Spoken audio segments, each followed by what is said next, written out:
Penguin Random House Audio presents The Lady's Road Guide to Utter Ruin by Alison Goodman.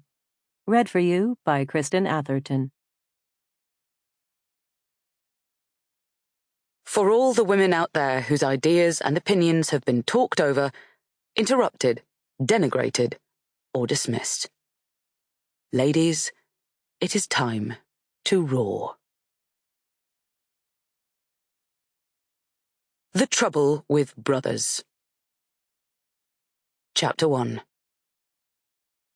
The gentleman riding on the bridleway in front of me had not noticed his horse was lame. The grey mare's head bobbed excessively, and her gait was short and choppy on the compacted sand of Rotten Row. Clear signs of distress. It was no wonder the man jerked upon the reins, and his seat was deplorable. "I think we must intervene," I said to Leonardo, leaning forward in my side saddle to stroke his chestnut neck. "Otherwise he may ruin her." My hunter tossed his head as if in agreement. A whimsical notion, perhaps, but I've always held that horses are creatures of great sympathy. "Thomas, I am riding ahead," I called to my groom, who followed at a discreet distance on his own mount. "Aye, my lady," he answered. I shifted my weight in the side saddle and gently urged Leonardo into a trot, the sound of his hooves' dull thuds upon the damp ground. The dawn light had broken through the dense autumn fog, and the trees and paths of Hyde Park were finally visible around us. Most of the other riders on the bridleway were grooms exercising their high-bred charges. Only a few members of the bon ton, including myself and the two men ahead, were flouting the royal order that allowed grooms, and only grooms, to gallop upon Rotten Row at daybreak. Since anything above a trot was forbidden at all other times, it was worth the early start and slight risk. Although if I rode as badly as Mr. Deplorable, I would not have bothered. "Ho ahead!" I called, my breath misting in front of my mouth. "Stop! Your horse is lame!"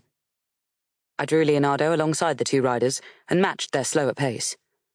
I did not know Mr. Deplorable, but I certainly recognized the compact, athletic man mounted on the bay beside him. Lord Milroy. Damn, one of the most contrary men I had ever met. He had a reputation as a Tory kingmaker, always avoiding the forefront of politics, but highly influential nonetheless, and was well known for his view that women had no place in the political sphere, even at the social periphery where we were relegated. Ironically, we came into each other's orbit quite frequently at the Berry Sisters soirees, the heart of informal political discourse, and he and I had clashed twice in the debates. So far, the score was 1-1, but I believed the money was on me to win the next bout. "Lord Milroy, your friend's horse is lame," I said in greeting. "He should dismount before he does any more harm." "Lady Augusta," Milroy said, saluting me with a bare nod, his voice a rumbling baritone of disdain.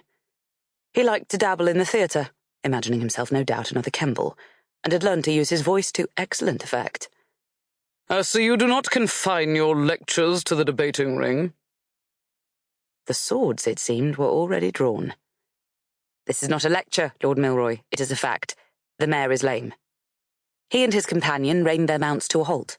I did the same, settling more firmly into my saddle. This was not going to be an easy rescue after all. "We are most fortunate, then, to have your eagle eyes upon the situation," Milroy said, casting a droll look at his friend. "I had heard you liked to ride with the grooms, Lady Augusta. So singular for a lady of your rank. What is the attraction, I wonder?" I ignored his sly innuendo and the fact that he did not introduce his smirking companion to me as etiquette demanded. "I imagine it is the same as for yourself, Lord Milroy, the chance to gallop. However, your friend should dismount now." My suggestion went unacknowledged. Instead, Milroy surveyed the impressive dimensions of Leonardo. "Such a large hunter for a woman. One wonders who advised you to purchase such an inappropriate mount." He touched his forehead under his beaver hat in a theatrical gesture of recall. "Ah, but of course, you are sadly without the guidance of a husband." I matched his silky tone. "I think it is always best to ride a horse that matches one's skill." A glance at his smaller gelding brought home my double meaning. His mouth tightened. A pleasing result, but the mare had cocked her lame hoof, and the suffering was plain in her eyes. Time to move this conversation to its goal. "You have not introduced your friend to me, Lord Milroy," I said firmly. Upon such a blatant prompt, he had no choice. "Lady Augusta, allow me to introduce Mr. Charles Rampling, lately of Hertfordshire, who is currently my guest here in London." "Lady Augusta, enchanted," the man slurred, and made a clumsy bow in the saddle, sending his poor horse into an unnecessary step upon her lame foreleg. It seemed Mr. Rampling was still quite foxed from the night before. "You should dismount immediately, Mr. Rampling," I said briskly. How many times did I have to repeat myself? "Dismount?" Mr. Rampling echoed. "Good God, no. I'd have to walk if I dismounted." Perhaps he did not understand the urgency of the situation. "That would be the case, certainly, but if you do not, you could damage your mare permanently." Mr. Rampling squinted at me, then giggled a ridiculously high-pitched trill. "So are you a horse physician, Lady Augusta?" "Of course not," I said, pitching my voice over Lord Milroy's laugh. "Anyone with an ounce of knowledge would see—" Rampling shrugged. "Then, begging pardon, my lady, this is my animal, and I'll do with her as I please. I'm not about to walk upon the road like some Johnny Raw." "Perhaps the effects of last night's revels are still with you, Mr. Rampling," I said sharply. "Only a fool would disregard such an injury to his horse, and by doing so, compound it. Surely you do not wish—" "Are you scolding my friend, Lady Augusta?" Lord Milroy asked with mock jocularity. The angle of his long chin, however, held the jut of battle. "Perhaps it is not only this mare that needs a bridle." I stared at him, taken aback. "I beg your pardon?" "He means a scold's bridle," Mr. Rampling slurred helpfully. He giggled again, his rocking mirth pressing the poor mare into another pained shift upon her lame hoof. I drew a steadying breath. Every fibre of my being demanded that I tell Milroy exactly what I thought of him, but that would not help the horse. I had to get her away from these men at any cost. "Mr. Rampling, I will give you 70 guineas for her if you dismount and hand her over now." It was twice the amount the mare was worth, but I did not care. Rampling's eyes widened. 70? Well, Milroy quelled Rampling with a glance, then leaned forward in his saddle. "Too easy, Lady Augusta. How about a wager instead? Your horse and skill against mine. A race along the length of the row. Winner takes the mare. Surely a lady who rides with the grooms will not balk at a race." Even in a world where fortunes were regularly won and lost on the flip of a card or the roll of the dice, Milroy was famed as a hard gambler.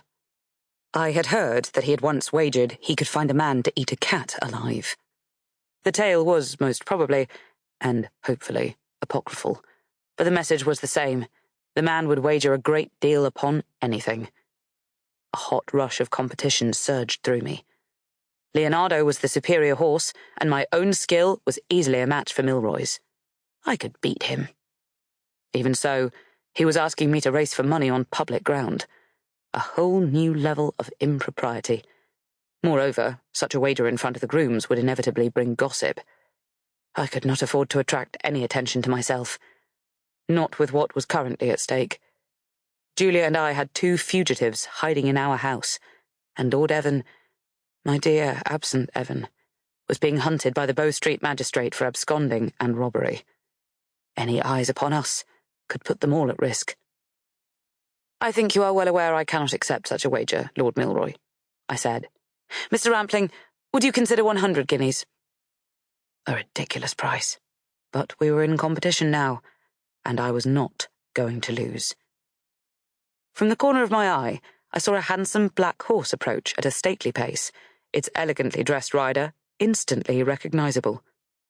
Mr. Brummel. Good God, what was he doing here? George Brummel did not usually emerge from his rooms until midday. "Lady Augusta," Mr. Brummel called. "Well met." I collected myself enough to raise my riding crop in greeting. George reined in his mount beside Leonardo and made a bow in the saddle to the 2 men. Good day, Lord. Sample complete. Ready to continue?